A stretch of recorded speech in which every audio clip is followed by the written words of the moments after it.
Hi there, folks. So we're picking up today with Meritocracy Trap, Chapter 6, our discussion for this. And I want to take on one topic that gets brought up in the chapter, but I'm not sure it gets fully explained, or at least not in a way that many of you might be able to understand it. I think the author is kind of assuming you guys understand what securitization is. And so I want to spend a little time talking about securitization and how that fits in the larger argument that Markowitz is making here.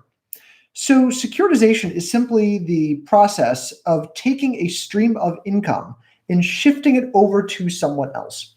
So for instance, the example they use in the book is mortgages. So if we're having a discussion about mortgages 30, 50, maybe as much as 25 years ago, mortgages are mostly carried out by individual banks. As you go to a bank branch near you, you would talk to a loan officer. A loan officer would decide whether you're going to be able to pay back that loan or not. And this was a judgment call because they weren't using just the numbers. So sure, they'd look at your credit score. 20, 30 years ago, we certainly had credit scores. They look at your credit score, they look at your earnings, your taxes, your pay stubs, things like that. But then they'd also interview you, try and get to know you, try and figure out if you were actually a good credit risk or not. That is, if you're going to be able to pay back this mortgage that they were going to give you. Now, this mattered because that mortgage was by and large carried by that local bank. So if you ever watch the movie It's a Wonderful Life, and they say, oh, you can't get your money at the bank because the bank is in his house, and his house, and his house, right? That's what they're talking about. The bank is taking people's money and loaning it out to other people, let them buy houses. So that bank is on the hook. So if you don't pay the money back, that bank loses money. And mortgage officers were judged on how well they were able to predict who was going to be able to pay back the loan and who wasn't going to be able to.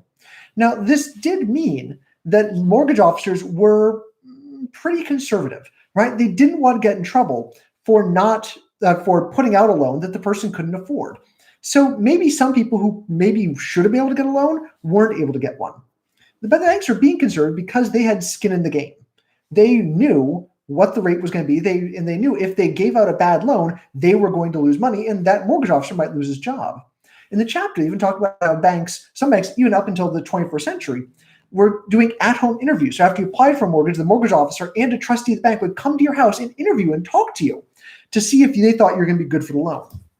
Well, obviously that doesn't happen today.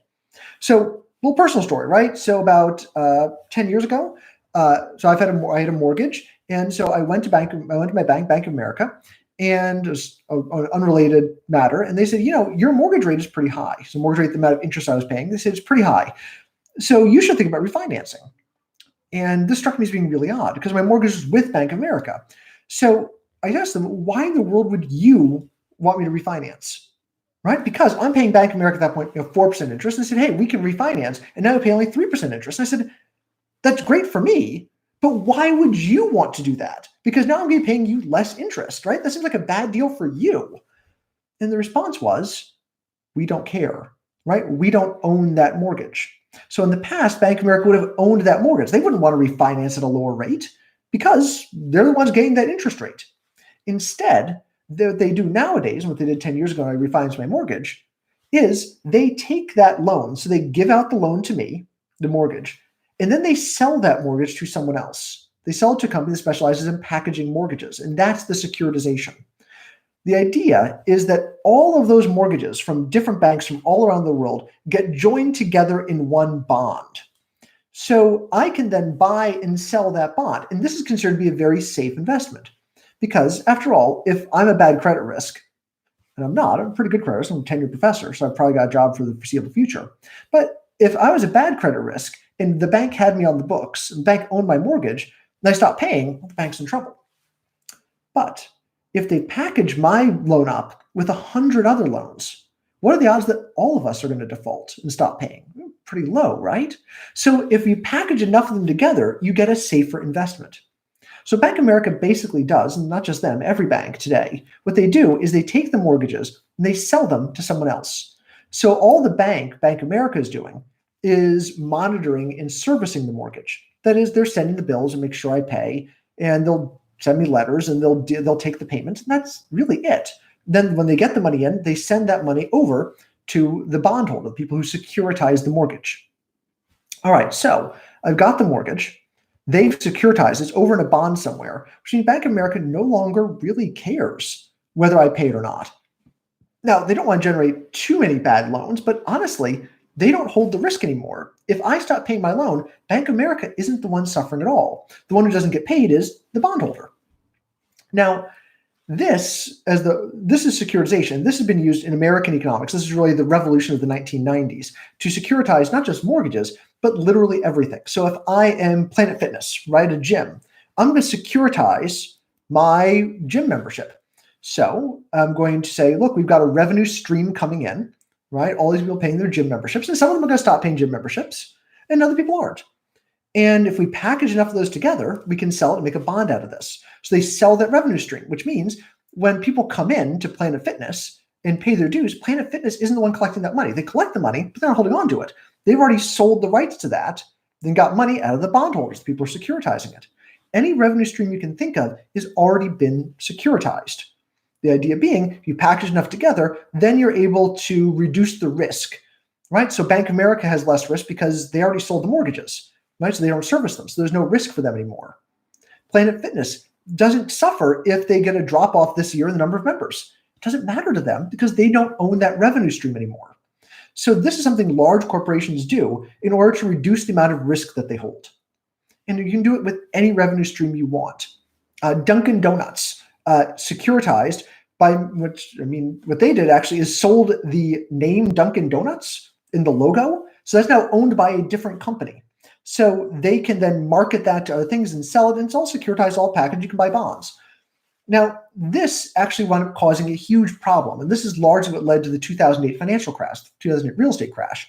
Led to it because the banks, because they weren't holding on to any part of those mortgages anymore, they didn't care if their mortgages were bad, as long as the mortgages were good enough that they could sell them for the bonds. They could securitize them, which means the banks were getting money every time they sold a mortgage, right? If they create a mortgage, they got a bonus, they got some money for that, and they were able to sell that mortgage up to the bondholders. So they just concentrated on generating as many mortgages as they possibly could, regardless of the quality of them, because they didn't care if they never got paid back or not. Who was going to suffer if they didn't? Well, the bondholders. And of course, the bondholder said, well, what are the odds that everyone's going to default at once? And the answer was, if you're giving out a whole bunch of shitty loans, the odds are pretty high. This was, in the 2008 case, further compounded by the fact that no one really knew the bonds that were being built. So you build a bond, and you can package parts synthetic bonds together in a double synthetic bond. You keep on doing it until you get to a point where you have no idea which actual underlying mortgages are in which bonds because it's down 3 or 4 levels. You don't even know. So if a lot of people stop paying their mortgages, some of those bonds are now worthless. The worst part is you don't know which ones. You don't know if the bonds that you have are worthless, bonds he has are worthless, and so all the bonds are worthless. Or worse than being worthless, they might be worth money, but we're not sure, which means the whole system freezes up because no one can buy or sell because no one knows how much anything is worth. So securitization led to huge problems for big corporations in 2008 and almost brought down our entire economy. So you might think we stopped doing it, but the answer is no, we didn't. We put a little more restrictions on it, but that's about it. So what does this have to do with the meritocracy trap? What does it have to do with the continuous story that Markowitz is trying to tell? Well, I want you to think about what happened to those mortgage loan officers. So 30 years ago, their job was to interview people who were asking for mortgages. They're trying to interview them, right? They're trying to see if they're trustworthy. They're using their judgment. So those were relatively high-powered positions, right? They weren't great pay, honestly, but they were pretty good. Those are solidly middle-class jobs because you have to exercise your judgment, right? It's not just typing numbers into a spreadsheet, some of that, but then you have to exercise judgment. Well, okay, this person is low income, but I think they're a really safe bet because X, Y, and Z. And therefore, if you've got good judgment, you can generate more loans and make more money for the bank. And if you do well, you're going to not have very many misses and not to give out many mortgages to people who don't deserve it. So this was a job that required judgment, that required intelligence, that required some idea, required literally interviewing people to find out how creditworthy they were. This is one of the reasons they went to people's houses. They looked around and said, does this look like a solid, reliable person? And that's what generated the loan. But what happens after securitization? Because now the bank doesn't hold on to us. They don't really care if you're going to pay it back or not. What matters is that they are generating a loan that is good enough that they can securitize it. So what do they have to do? Now the job of a mortgage officer is to take certain information. They have a spreadsheet in front of them, a file in front of them that has asked these questions, put in the answers to these questions in this field. They put it in, they enter the data, and then they push a button that tells them, does this person qualify for mortgage, yes or no? And if yes, what interest rate are we going to give them? That's all they're doing, which means you could probably train a chimpanzee to do this job, right? To just ask, how much money did you make last year? How much do you have in assets? Where are those assets? And so on and so forth. Just about ticking boxes and filling in numbers. So because of that, it's now a very low skilled job. And as a result, it's not going to pay very much. So the difference becomes we take these relatively high skilled jobs like mortgage loan officer, and because securitization, we're moving that labor, the idea of deciding who's creditworthy and who's not creditworthy, we're moving it away from the bank over to the people packaging the mortgages, right? They're deciding if someone has a credit score of this and this much income, this is what makes them creditworthy. And that's what that mortgage officer is typing in, those things that the people who are buying the bonds want to see. So now all that effort, that real intellectual work that used to go into deciding who got a mortgage, instead is being done up the line. And we're taking the middle management, the loan officer, and we're reducing that to a data entry job that's not going to pay very well. And of course, we're going to generate a lot more mortgages. It's easier to do. We're not relying, maybe it's done better relying on a calculation and an algorithm. And so we've got the guy at the very top who designs these things. The people in the financial service industry design them. And those people are going to be making a lot more money. Why? Because we eliminated all of these mortgage loan officers. This middle management range gets decimated, gets destroyed, doesn't exist anymore. And that's the point he's making, is that securitization is all about removing middle management and taking these sort of decisions used to be made at the middle level and moving them up the chain, which means there's now a deficit in the middle, right? They used to have kind of the low-paid starting jobs. The bank might be the person who, working the cash register at the bank, passing out the tellers. And you had the middle management, the loan officers and things like that, and the upper management, the bank managers.